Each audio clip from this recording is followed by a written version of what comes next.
कहानी के स्टार्टिंग में हम लोग वेडिंग ड्रेस में एक लड़की को देखते हैं जो कि रोड पर भाग रही होती है अपनी जान बचाने के लिए। इसका नाम एंजिया है और वो इस कहानी की हीरोइन है। इसके पीछे कोई और नहीं, खुद उसका फियांसे तियान और उसकी बेस्ट फ्रेंड जीजी पड़ी हुई है।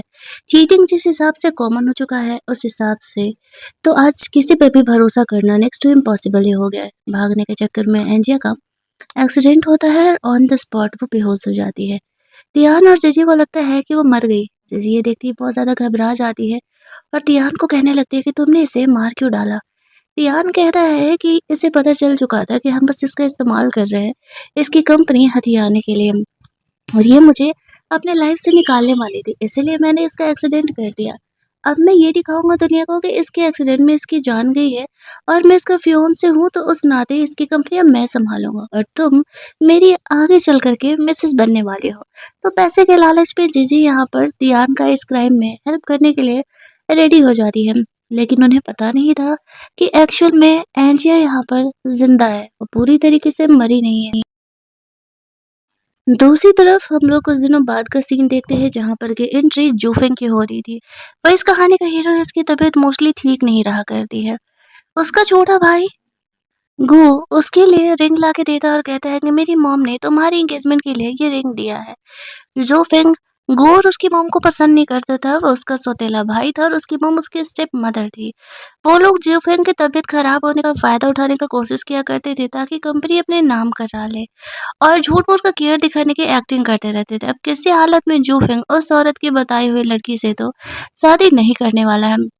वो जानता था कि वो उसका फ़ायदा ही उठाने के लिए किसी लड़की को पसंद करके भेज रही होगी। हालाँकि वो रिंग ले लेता है, लेकिन गो के चाहते उस रिंग को फेंक देता है। गो भी सोचता है कि एक बार बस तुम्हारी शादी हो जाए, फिर वो लड़की भी हमारे ही साथ रहेगी, तो हमारा ही फ़ायदा होने वाला है। लेकिन वो तो उस रिंग को फेंक चुका था। अब यहाँ पर एंजिया रोड साइड पागल हो चुकी थी वो, और वो रोड साइड रहा करती थी। इट मीन्स कि अब उसका मेंटल कंडीशन ठीक नहीं था। 7-8 साल के बच्चे की तरह उसका मेंटल कंडीशन हो चुका था। जब वो उस रिंग को फेंके हुए देखती है तो उठा करके जाने लगती है जोफेंग को देने के लिए। एक्सीडेंट होते-होते बचता है। जोफेंग जब एंजिया को देखने के लिए जाता है तो वो इतनी उसे क्यूट लगती है कि वो बस उसे देखते रह जाता है। लेकिन उससे बात करके उसे पता चलता है कि एक्चुअल में वो एक फूल है। अब वो सोच रहा होता है कि इतनी खूबसूरत लड़की के साथ ना जाने क्या हुआ होगा कि उसकी मेंटल कंडीशन ऐसी हो गई होगी। जोफिन के दिमाग में एक आइडिया आता है। वो एंजिया को अपनाने का सोचता है, यानी उसे अपनी वाइफ बनाने का प्लान करता है। उसका सेक्रेटरी से कहता है कि माना कि आपको अपनी स्टेप मदर की बताई हुई लड़की से शादी नहीं करना, लेकिन इसका ये मतलब नहीं है कि आप राह चलते ऐसे किसी फूल से शादी कर लेंगे। जोफिन उसे कहता है कि उस कॉन्स्पिरेसी वाली लड़की से शादी करने से तो बेहतर है कि मैं उस फूल से शादी कर लूं। वो एंजिया को एक नया नाम देता है और उसे उसी नाम से पुकारा करता है, बट हम उसे एंजिया ही कहेंगे ताकि कंफ्यूजन ना हो। अब एंजिया को एक्चुअल में कुछ भी याद नहीं था, वो ऐसे कंडीशन में कैसे पहुंची। तो जोफिंग अपने सेक्रेटरी को कहता है इसे घर लेकर के जाओ और इसे क्लीन कराओ, इसका फुल बॉडी चेकअप कराओ कि ये अंदर से हेल्दी तो है ना। साथ ही में उसने कहा था कि कुछ महीने पहले इस कंपनी के सीईओ अचानक से गायब हो गए, तो उस बारे में पता करने के लिए उसका सेक्रेटरी जब पता करता है तो वो कहता है कि हाँ, वो अचानक से गायब तो हो गई है, लेकिन उसका फ्यून से फिलहाल कंपनी संभाल रहा है। जोफिंग को डाउट होने लगता है कि कहीं ये वही तो गर्ल नहीं है। वो इस बारे में और ज्यादा पता लगाने के लिए अपने सेक्रेटरी को बोलता है। इधर एंजिया टीवी पे मूवी देख रही थी जहाँ पर के रोमांटिक सीन चल रहा होता है और वो उसे देख करके कॉपी करने का कोशिश करती है। जूफिंग जब फोन रख करके आता है तो वो उसे किस करने का कोशिश करती है। जूफिंग उसे कहता है कि तुम्हें ये सब कुछ कौन सिखाया। एंजिया कहती है कि टीवी पर न्यूज चल रहा था और हस्बैंड वाइफ ऐसे ही कर रहे होते हैं, लेकिन जूफिंग यहाँ पर एंजिया का फायदा नहीं उठाना चाहता था, इसी वजह से वो उसे सोने के लिए बोलता है। वो सोचता है कि वो दूसरे कमरे में जाकर के आराम कर लेगा, लेकिन एंजिया ने जिद पकड़ा हुआ था कि नहीं, वो दोनों हस्बैंड वाइफ है तो वो दोनों साथ में ही सोने वाले हैं। मूवीज में तो ऐसा ही दिखा रहा था। अगली सुबह जब वो जगती है तो जो फिंग ऑफिस के लिए जा रहा था, वो एंजिया को उसे टाई पहनाने के लिए बोलता है, जो कि एंजिया को आता नहीं था। तो जो फिंग उसे सिखा रहा था, लेकिन वो तो उसका माइंड तो एक छोटे बच्चे की तरह थी, तो वो कहाँ ही सीखने वाली है। वो मजाक करते हुए रेडी वेडी होती है और नीचे जाने लगती है, जहाँ पर कि जूफिंग की स्टेप मदर आई हुई थी। वो उसे पता चला था कि जूफिंग ने किसी लड़की से शादी किया है, तो उसे चेक करने आई थी कि वो लड़की है कौन। लेकिन जब वो देखती है कि वो एक्शन में उसका दिमाग नहीं काम करता, वो एक फूल के जैसी है, तो कहीं ना कहीं वो इस बात को लेकर के खुश होने लगती है और ओवर कॉन्फिडेंट होने लगती है कि अब तो ये कंपनी वो और उनके बेटे ही चला लेंगे। लेकिन एंजिया यहाँ पर थोड़ी फुर्सत तो थी, लेकिन थोड़ा दिमाग भी था। अब वो यहाँ पर उन्हें पैसे देने के लिए कहती है कि अगर तुम नील डाउन करोगे तो मैं तुम्हें पैसे देने के लिए तैयार हूँ। एंजिया नील डाउन ज़रूर करती है, लेकिन जैसे कि कहानी में, मूवी में ऐसे कर्ज कर रहा था सामने वाले बदमाश लोगों को, वो वैसे ही करने लगती है। सुनते ही जुफिंग की मॉम गुस्सा करने लगती है कि ये कैसी लड़की है। जूफेंग अपने स्टेप मदर को कहता है कि बेहतर होगा कि मेरी वाइफ और आप इसे परेशान करने के बारे में प्लान नहीं करो तो बेहतर है। ये जैसी भी है अब मेरी वाइफ है।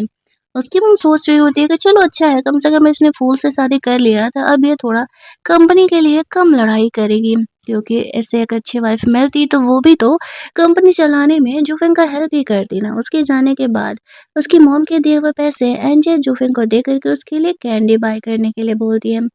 दूसरी तरफ हम लोग देखते हैं कि जो उसकी मॉम थी वो गुस्से में जाके गो को बता रही होती है ये लड़की कुछ ज़्यादा ही चालाक है।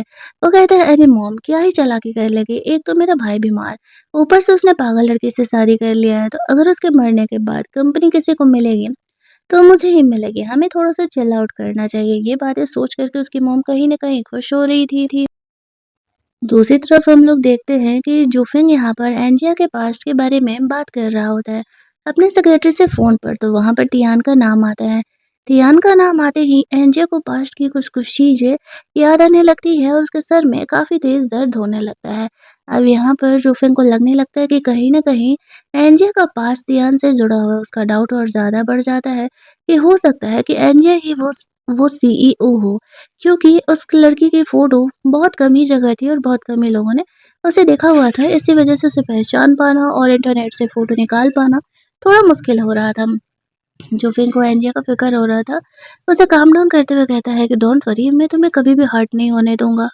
रात में जब जोफ़िन यहाँ पर आता है तो एंजिया उसकी मस्त-मस्त बॉडी देख कर के उसके पास जाने का कोशिश करती है। जोफ़िन कहता है अब ये तुम्हें किसने सिखाया? एंजिया कहती है आज मैंने मूवी में देखा हस्बैंड वाइफ ऐसा करते हैं ना, और हम हस्बैंड वाइफ हैं। जोफ़िन खुद को संभाल रहा था, लेकिन सोने से पहले एंजिया यहाँ पर जोफ़िन को किस कर लेती है। बेचारे जोफ़िन को खुद को कंट्रोल करना उतना ही मुश्किल हो रहा था। एंजी यहाँ पर एक तो उसे इतनी प्रिटी लगती थी और ऊपर से वो खुद को उसे इस तरीके से ऑफ़र कर रही है, लेकिन जोफिंग सोचता है कि नहीं, ये एंजी का फ़ायदा उठाना हो गया ना, उसका माइंड एक्चुअल में काम नहीं कर रहा है, वो बस एंजिया को हग करके सो जाता है। अगले दिन जब जोफिंग ऑफिस में था तो उसकी स्टेप मदर आती है एंजिया को लेने के लिए और कहती है कि हमारे घर पे पार्टी हो रहा है, अब तुम जोफिंग की वाइफ हो तो तुम्हें वहाँ चलना पड़ेगा। ये बात जोफिंग का सेक्रेटरी उसे बताता है। वो एंजिया को पार्टी में ले गई थी उसका इंसल्ट करने के लिए, क्योंकि वो एक फूल थी और उसे वहाँ पर एक डॉग की तरह वो ट्रीट कर रही थी और सारे मेहमानों के सामने उसका इंसल्ट कर रही होती है।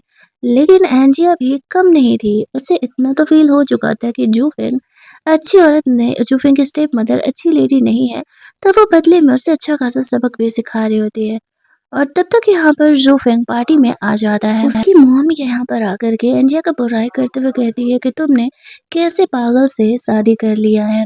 यहाँ पर वो पागल हमें ऐसे परेशान कर रहा है। जोफिन कहता है आप मुझसे बिना पूछे मेरी वाइफ को यहाँ पार्टी में क्यों लेकर के आए हैं, और दूसरी बात पार्टी में लाना था तो क्या वो ऐसे ड्रेस में आएगी। वह एंजिया को ड्रेस चेंज करने के लिए बोलता, फिर वो उसे टेस्टी टेस्टी केक खिलाएगा। एंजिया तैयार हो जाती है, लेकिन जोफिन को फिक्र था कि कहीं उसकी मम उसे वापस से हर्ट ना करे। एंजिया कहती है नहीं नहीं मैं आती हूँ, बस तुरंत ही ड्रेस चेंज करके आती हूँ। एंजिया जब ड्रेस चेंज करने के लिए जाती है तो उसकी मम वहाँ पहुँच जाती है। वो एंजिया का माइंड कंट्रोल करने का कोशिश कर रही थी जोफिन को हर्ट करने के लिए, लेकिन एंजिया समझदार थी। इस बात को लेकर के दोनों में थोड़े बहस होने लगते हैं और उसकी मॉम यहाँ पर एंजिया को धक्का दे देती है। पास में लगे बाथटब में एंजिया का सर टकराता है और वो बेहोश हो जाती है। ये देखती है उसकी मॉम काफी घबरा जाती है। घर की मेड को जल्दी जल्दी बुला करके उसे बाहर पार्टी में जा करके रखवा देती है, ताकि किसी को ये ना पता चले कि एंजिया को चोट उसकी वजह से लगा है। इधर हम लोग देखते हैं कि एंजिया को उस एक्सीडेंट की वजह से सब याद आ चुका था। तभी तियान की नज़र एंजिया पे पड़ती है तो वो सोचता है कि एंजिया तो मारी गई थी, ये लड़की एंजिया जैसी देखी देखी से क्यों लग रही है। तियान और गुहू दोनों जाते हैं एंजिया को देखने के लिए। अब यहाँ पर इस तरीके से एंजिया को जब उठाया जाता है तो एंजिया को सब कुछ याद आ गया था, लेकिन वो सोचती है कि वो ऐसे तो कुछ प्रूफ नहीं कर पाएगी, उसे तियान के खिलाफ सबूत जमा करना होगा। इसी वजह से वो यहाँ पर फूल ही होने की एक्टिंग करती है। गो बताता है कि एक्चुअल में ये जूफिंग की वाइफ है, जो कि मेरा भाई है। एंजी अपना नाम दूसरा बताती है, जो कि जूफिंग ने उसे दिया था। शुरुआत में धियान को डाउट हो रहा था कि एंजिया ही मतलब वही रियल गर्ल है, लेकिन एंजिया फूल की तरह बिहेव कर रही थी, तो फिर वो सोचता है कि वो फूल ही होगी। शायद मैं हेलुसिनेट कर रहा हूँ, वो तो मर गई थी। फिर यहाँ पर एंजिया जानबूझ करके धियान को कहने लगती है, अरे तुम तो मर्डर हो ना, तुमने किसी की जान ली है। सब आपस में गॉसिप करने लगते हैं कि हाँ, उसकी फियोंसी अचानक से गायब हो गई थी, कि उसने अपने फियोंसे को मार तो नहीं डाला, लेकिन ध्यान सब पर गुस्सा करने लगता है कि इस तरीके से गॉसिप नहीं फैलाने के लिए। अब एंजिया यहाँ पर धियान को 2-4 झापड़ मार देती है। ये देखते ही धियान को बहुत गुस्सा आने लगता है और वो उसे पार्टी से बाहर निकलवाने के लिए बोल रहा था। गो यहाँ पर धियान का सपोर्ट करता है और गार्ड्स को बोल देता है एंजिया को पार्टी से बाहर निकालने के लिए। लेकिन तभी जूफिंग एंजिया के सपोर्ट में आ जाता है। जूफिंग को देखते ही एंजिया पहचान जाती है, अच्छा तो ये उसका हस्बैंड है जिससे कि उसने शादी किया है। तो फिर एंजिया यहाँ पर फूल होते हुए जूफिंग के साथ एक्टिंग करते हुए कहती है कि देखो ना, ये लोग मुझे बुली कर रहे हैं और ये लोग मुझे घर से बाहर निकालने के लिए, पार्टी से बाहर निकालने के लिए बोल रहे हैं। जूफिंग यहाँ पर गुस्से में आकर के धियान के साथ कॉन्ट्रैक्ट कैंसिल करने का बात कर देता है और कहता है कि मेरे रहते हुए मेरी वाइफ को हर्ट किसने किया और इसके सर पर चोट कैसे लगा। यहाँ पर सब बातें घुमाने लगते हैं। धियान के साथ साथ यहाँ पर गू को भी पनिशमेंट मिलता है, क्योंकि इस तरीके से जो है वो भी यहाँ पर एंजिया को बुली कर रहा था। उसकी मॉम बीच में आती है, जैसे-तैसे करके सिचुएशन को संभालती है, क्योंकि जोफिन को अगर ज़्यादा गुस्सा दिलाया गया तो फिर वो गू को कंपनी से निकाल देगा और जब तक वो मरता नहीं है, कंपनी में पूरा हकीकत हुकूमत तो यहाँ पर जोफिन का ही चल रहा है। जोफिन एंजिया को वहाँ से लेके जाता है। घर जाके वो उसका फर्स्ट एड कर रहा था। एंजिया जानबूझकर के जोफिन को थोड़ा छेड़ रही होती है। वो बेचारी अपनी फीलिंग कंट्रोल करते हुए बाहर चले जाता है। एंजिया सोचती है, ये बंदा इतना ज़्यादा इनोसेंट एंड क्यूट है। फिर वो अपने बटलर को कॉल करती है। बटलर उसके फ़ोन से बहुत ही खुश हो जाता है। वो कल उसे एक प्लेस पर मिलने के लिए बोलती है, लेकिन घर से निकलना उसका मुश्किल हो रहा था। जैसे वो घर से निकल रही होती है, तो जोफिंग ने घर पर एक मेड रख दिया था एंजिया पर, नज़र रखने के लिए, उसका ख्याल करने के लिए। अब एंजिया बाहर जाने के लिए ज़िद करती है, तो घर की मेड यहाँ पर जोफिंग को कॉल कर देती है कि एंजिया बाहर जाने का ज़िद कर रही है। जोफिंग मीटिंग में था, वो अपना मीटिंग छोड़ करके एंजिया को बाहर लेकर के जाने के लिए आ जाता है। जूफेंग यहाँ पर लेकर के जाता है एंजिया को मॉल में, तो एंजिया पेट दर्द का बहाना करके वॉशरूम जाने के लिए बोलने लगती है। अब जूफेंग उस पर ध्यान नहीं देता है, कह देता है कि ठीक है वॉशरूम चले जाओ। जहाँ पर के एंजिया जा करके अपने बटलर से मिलती है और बताती है कि हमें बहुत संभाल करके काम करना होगा। वो और बटलर दोनों मिलके काम कर रहे थे। आगे आने वाले दिनों में एक ऑक्शन होने वाला था। एंजिया उसका इनविटेशन कार्ड उससे मंगाती है। वो बटलर उसे ला करके देता है और कहती है कि तब तक इस बात को सीक्रेट रखना। मैं खुद अपने हाथों से धीरे-धीरे करके ध्यान को बर्बाद करूँगी। इधर काफ़ी देर हो जाता है, एंजिया आती नहीं तो जोफिन को उसकी फ़िक्र होने लगती है कि वो कहाँ रह गई।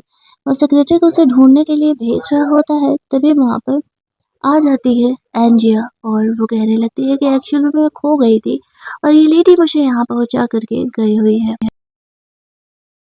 ये सब कुछ अभी चल ही रहा था कि वहाँ पर दियान जूफिंग से माफ़ी माँगने के लिए आ जाता है।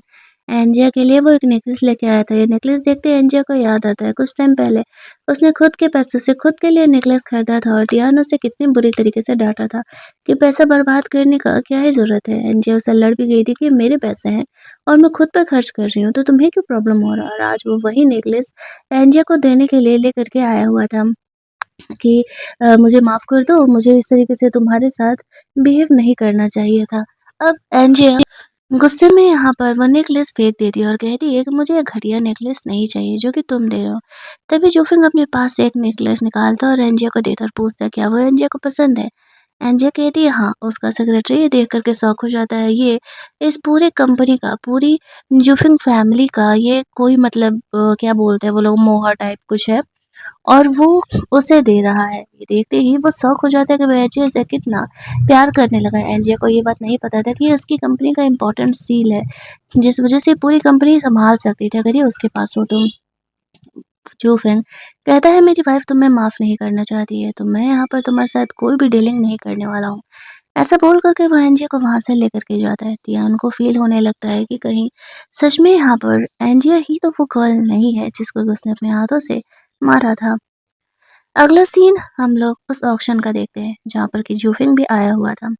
एंजिया यहाँ पर आती है लेकिन वो मास्क लगा कर के आई हुई थी ताकि उसे कोई पहचान ना पाए। लेकिन यहाँ पर उसे देख कर के जूफिंग को ऐसा फ़ील हो रहा था कि वो उसकी वही फूल गर्ल है।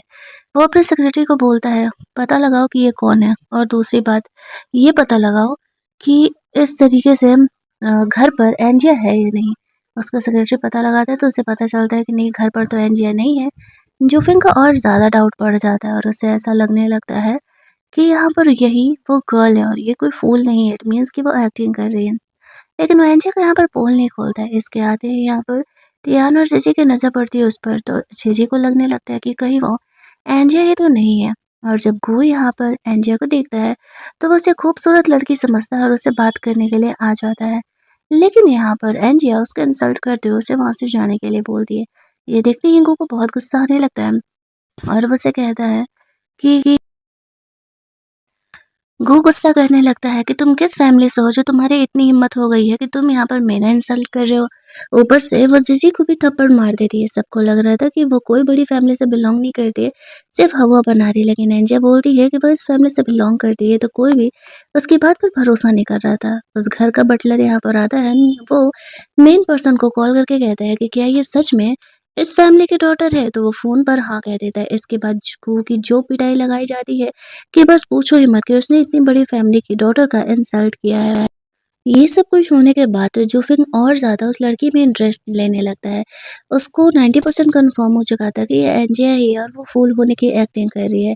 तो उसका सेक्रेटरी को वो काफ़ी कुछ चीज़ें उस लड़की के बारे में और ज़्यादा नज़र रखने के लिए बोलता है और खुद ही वो पर्सनली एंजिया को देख रहा होता है कि कहीं एंजिया क्या करने वाली है। गुस्से में आकर के उसका जो बटलर था वो गूका मार करके पैर ही तोड़ देता है।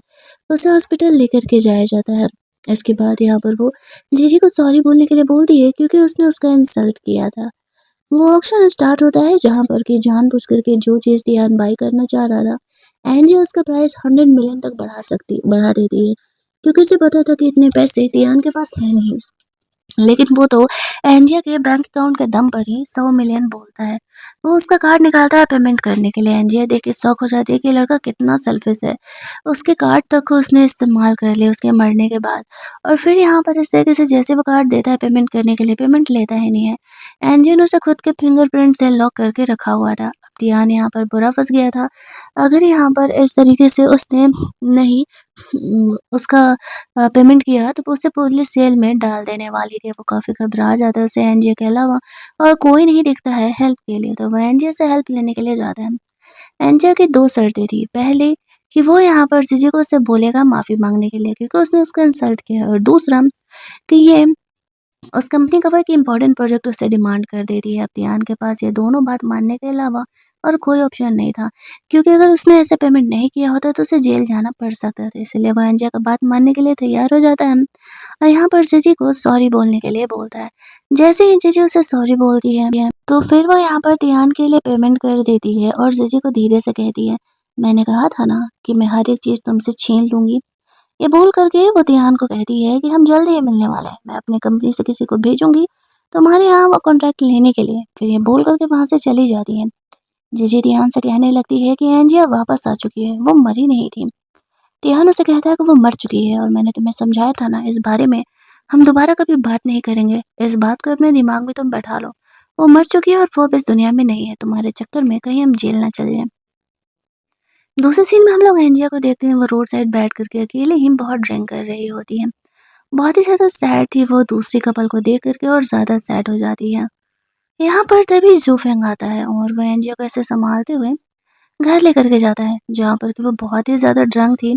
घर की मेड को वो हैंगओवर सूप बनाने के लिए बोलता है, लेकिन उससे पहले वो अपने सेक्रेटरी को बोलता है एंजिया का हेयर दे करके कि तुम डीएनए टेस्ट करो। मुझे जानना है कि क्या वो दोनों लड़कियाँ बिल्कुल सेम ही हैं। इधर एंजिया को वो कमरे में लेकर के जाता है, जहाँ पर कि नशे में वो ज़ूफेंग को किस करते हुए उसे अपने साथ रोमांस करने के लिए बोलती है। तो ज़ूफेंग यहाँ पर नहीं रुकता है और दोनों यहाँ पर फाइनली अपना हनीमून मनाते हैं। घर की मेड बेचारी आती है, इन दोनों को किस करते हुए देख कर के शर्मा जाती है और घर का डोर सेट करके वहाँ से चली जाती है। इसके बाद हमें अगले दिन का सीन दिखाया जाता है। एंजिया जगती है तो उसे इतना तो याद था कि वो जूफिंग के साथ रोमांस की है, लेकिन उसे ये याद नहीं था कि जूफिंग उसे घर लेकर गया है। घर लेकर है इट मीन्स कि उसका पोल खुल चुका है। अगली सुबह जूफिंग बिल्कुल नॉर्मल बिहेव करता है, जैसे कि उसे एंजिया के बारे में कुछ भी पता ही नहीं है। एंजिया भी नॉर्मल ट्रीट करती है। वो एंजिया को कहता है कि अब गू का पैर टूटा है ना, वो मेरा रिलेटिव है तो हमें हॉस्पिटल जाना होगा उससे मिलने के लिए। अब एंजिया सोच रही होती है कि ये थोड़ा बदला हुआ सा बिहेव क्यों कर रहा है, कहीं उसे डाउट तो नहीं हो गया। फिर वो लोग हॉस्पिटल जाते हैं जहाँ पर कीकू की मॉम सारी जिम्मेदारी यहाँ पर एंजिया पर ही थोप देती है। ये कहते हुए कि एंजिया की वजह से ही मेरा बेटा यहाँ पर ऐसे क्रिपल्ड होकर के हॉस्पिटल में पड़ा हुआ है। जो फिर उसे कहता है अब एंजिया की वजह से भला क्या हुआ है वो लोगों को, तो बस यहाँ पर किसी को बलि का बकरा बनाना था। अब एंजिया यहाँ पर उसके लिए व्हाइट फ्लावर लेके आए हुए थे। व्हाइट फ्लावर हम लोग इनके कल्चर में तब देते हैं जब कोई मर जाता है या फिर कोई सैड न्यूज हो। उसकी मॉम और ज़्यादा गुस्सा करने लगती है, लेकिन जोफिन को ये सारी चीज़ें देख करके बहुत ही मज़ा आ रहा होता है। घर जाकर के घर की मेट भी यहाँ पर एंजिया की काफ़ी बड़ाई कर रही थी कि उसने बिल्कुल सही किया। अब एंजिया को अपने बटलर से वापस मिलने के लिए जाना था। वो फ़ोन पर बात कर रही होती है। वो बटलर देख बताता है कि एंजिया का इस तरीके से इन्फॉर्मेशन टियान से रिलेटेड किसी ने इंटरनेट पर डाल दिया है, जिसकी वजह से कि एंजिया को बहुत ही ज़्यादा फ़ायदा हो रहा है। उसे नहीं पता कि ये जूफिंग ने करवाया है। जूफिंग बैक स्टेज रह करके एंजिया का हेल्प कर रहा होता है और इधर टियान इस चीज़ से बहुत ज़्यादा ही परेशान हो जाता है। उसे एंजिया के साथ कैसे न कैसे करके कॉन्ट्रैक्ट साइन करना ही पड़ेगा, तो ही जाकर के वो कंपनी के इस क्राइसिस से बाहर निकल सकेगा। तभी एंजिया वहाँ पर जानबूझकर के उसे मिलने के लिए बुलाती है। वो पहले तो ध्यान को ये भरोसा दिलाना चाह रही थी कि वो ध्यान में इंटरेस्टेड है, और फिर वो उसका पोल सबके सामने खोल देगी। ये सुनते ही ध्यान सोचने लगता है कि अगर वो लड़का मुझ में, लड़की मुझ में इंटरेस्टेड है तो फिर करना ही क्या है। यहाँ पर इस तरीके से एंजिया को ध्यान का मैसेज आता है और वो उसे मिलने के लिए ओके बोल देती है। घर की मेड से छुपते-छुपाते वो घर से निकल तो जाती है, लेकिन वो जूफिंग को बता देती है और इस बार जूफिंग सिर्फ उसे दूर से फॉलो करता है ताकि तियान उसे हर्ट ना करे, क्योंकि वो जानता था कि वो अपना रिवेंज लेने के लिए निकली है। जूफिंग यहाँ पर जब जानता है तो वो बस एंजिया को पीठ पीछे फॉलो करने का डिसाइड करता है ताकि वो एंजिया पे नजर रख सके कि कहीं तियान उसे हर्ट ना करे। दूसरी तरफ एंजिया यहाँ पर मास्क लगा करके तियान से मिलने के लिए गई थी ताकि तियान उसे पहचान ना सके, और वो जानबूझ करके अपनी फेवरेट मंगाती है खाने में ताकि यहाँ पे तियान को पता चल सके कि वो दोनों सेम ही गर्ल है। केक वेक खाने के बाद तियान को डाउट तो होता है, लेकिन वो उसे कुछ बोलता नहीं है। आफ्टर दैट वो लोग एक पार्टी में जाते हैं। उस पार्टी में टियान ने प्लान किया था कि वो एंजी को बहुत ज़्यादा ही ड्रंक कर देगा, इसी वजह से वो उसके ड्रिंक को टैम्पर्ड कर देता है। एंजी ये बात बहुत ही अच्छे तरीके से जानती थी, इसी वजह से वो यहाँ पर उस ड्रिंक को चेंज कर देती है और टियान को पिला देती है, लेकिन खुद ही बेहोश होने की एक्टिंग करने लगती है। टियान को लगता है कि उसका प्लान सक्सेसफुल हो रहा है और वो एक वेट्रेस के थ्रू एंजिया को कमरे में भेज देता है, जहाँ पर कि एंजिया ने जूफेंग का फ़ोन चुपके से चुरा लिया था और वो वेट्रेस को कॉल करके जीजे को कॉल करके यहाँ बुला लेने के लिए बोल दी है। उसका प्लान यही था जीजे और तियान को फंसाने का। दूसरी तरफ हम लोग देखते हैं तियान यहाँ पर थोड़ी देर बाद कमरे में आता है तो उसे देख करके लगता है कि कमरे में अंधेरे में एंजिया है। वो दोनों यहाँ पर रोमांस करते हैं, लेकिन यहाँ पर जैसे ही थोड़ी देर होता है तो कुछ रिपोर्टर्स उनके कमरे में आ जाते हैं। तियान यहाँ पर सिचुएशन का फ़ायदा उठाने का कोशिश करता है और वो सोचता है कि ठीक ही है, अगर यहाँ पर सबको पता चल गया कि वो एंजिया के साथ है तो वो उसे शादी करने के लिए हाँ कह देगी और कंपनी में उसे बहुत ज़्यादा प्रॉफिट होगा। लेकिन जैसे ही वो ब्लैंकेट हटाता है तो सामने देखता है कि जिजी है। ये देख करके सब शौक हो जाते हैं। सबसे ज़्यादा तो ध्यान शौक हो जाता है कि यहाँ एंजिया होने वाली थी तो जिजी कहाँ से आ गए। सारे रिपोर्टर्स कहने लगते हैं कि ध्यान और जिजी का अफेयर चल रहा है, तो ही तो यहाँ पर जिजी है। लेकिन ध्यान का कहना था कि नहीं नहीं, हमें फँसाया गया है। एक्चुअल में मुझे कुछ भी नहीं पता था, मैं बहुत ही ज़्यादा ड्रंक था। तभी वहाँ पर एंजी आती है और कहती है कि जीजी तुम तो इसकी एक्स फियोंसे की बेस्ट फ्रेंड हुआ करती थी ना, तो फिर तुम इसके फियोंसे के साथ क्या कर रही हो। अब यहाँ पर इस तरीके से वो कहने लगती है कि नहीं नहीं, हमें फंसाया गया है। मुझे कॉल आया था कि तियान बहुत ज़्यादा ड्रंक है, लेकिन इस बात का कोई प्रूफ नहीं था। वो यहाँ पर इन सब का ज़िम्मेदार एंजिया को ही ठहरा देती है। उसी ने हम दोनों को फँसाने के लिए ऐसा किया होगा। लेकिन यहाँ पर एंजिया उन्हें पहले के उनके किसिंग फ़ोटोज़ दिखा देते हैं, जिससे कि साफ प्रूफ हो जाता है कि एक्चुअल में वो दोनों पहले भी कनेक्टेड हैं। अब यहाँ पर सारे ही तियान को भला-बुरा कहने लगते हैं। दूसरी तरफ जूफिंग यहाँ पर एनजियो को फॉलो करते करते आया था। वो जब उसके ये चले हुए चाल को देखता है तो वो काफी इम्प्रेस हो जाता है कि लड़की बहुत ही टैलेंटेड है। वो इस न्यूज को और ज्यादा फैलाने के लिए अपने सेक्रेटरी को बोल देता है, जिस वजह से कि और ज्यादा यहाँ पर तियान की बदनामी हो। अब यहाँ पर ये बहुत ही ज्यादा फेमस हो जाता है न्यूज बहुत ही कम समय में। एंजिया यहाँ पर जूफिंग को देखती है तो वो सोच रही होती है कि जूफिंग यहाँ पर क्या कर रहा है, बट उसे लगता है कि शायद वो यहाँ पर अपने किसी काम से आया होगा। एंजिया घर जाती है तो उसे पता चलता है कि जूफिंग को फीवर है और घर की मेड उसके लिए ऐसे दवा बना रही है जैसे सूप बना रही है। एंजिया को जूफिंग की थोड़ी फिक्र होने लगती है क्योंकि जूफिंग ने एक्शन में उसका इतना केयर किया था। वो उसे देखने के लिए जाती है, एक्चुअल में उसे फीवर था। तभी जूफिंग के पास रखा हुआ उसे कुछ पेपर दिखता है तो एंजिया समझ जाती है कि जूफिंग उसे चेक कर रहा था और उसे काफ़ी टाइम पहले ही पता चल चुका है कि एक्चुअल में वो इस कंपनी के सीईओ हैं। लेकिन वो जूफिंग से कुछ नहीं कहती है और सोचती है कि बस एक बार को तियान को पूरी तरीके से बर्बाद कर दे, फिर वो जूफिंग को खुद ही सारी बातों की सच्चाई बता देगी। अब यहाँ पर जूफिंग जगा हुआ था एंजिया के जाने के बाद। वो सोच रहा होता है कि अब एंजिया का किस तरीके से हेल्प करना है। इधर एंजिया अपने बटलर को कॉल करके बोलती है सारी चीज़ों को तैयार करने के लिए। जो ध्यान की कंपनी के शेयर्स थे वो ऑलरेडी बहुत ज़्यादा ही डाउन हो चुके थे और वो यही तो चाह रही होती है। दूसरी तरफ हम लोग देखते हैं कि यहाँ पर जजे को ध्यान बहुत ही ज़्यादा डांट लगा रहा होता है। उसकी वजह से आज उसकी इतनी बदनामी हो रही है। जजे का कहना था कि मैंने ये जानबूझ करके नहीं किया है, ट्रस्ट करो एंजिया ने ही मुझे फंसाया है। वो कहता है उसे कैसे ना कैसे करके एंजिया की सच्चाई पता लगानी पड़ेगी। अगले दिन एंजय यहाँ पर पेंटिंग कर रही होती है और पेंटिंग पर अपना गुस्सा निकाल रही थी। उसका सेक्रेटरी से कहता है कि जिस हिसाब से ध्यान की कंपनी का शेयर्स डाउन हो रहे हैं तो ज़्यादा दिनों तक नहीं टिकने वाला। तभी यहाँ पर जूफिंग आता है तो एंजिया वापस से फूल होने की एक्टिंग करने लगती है।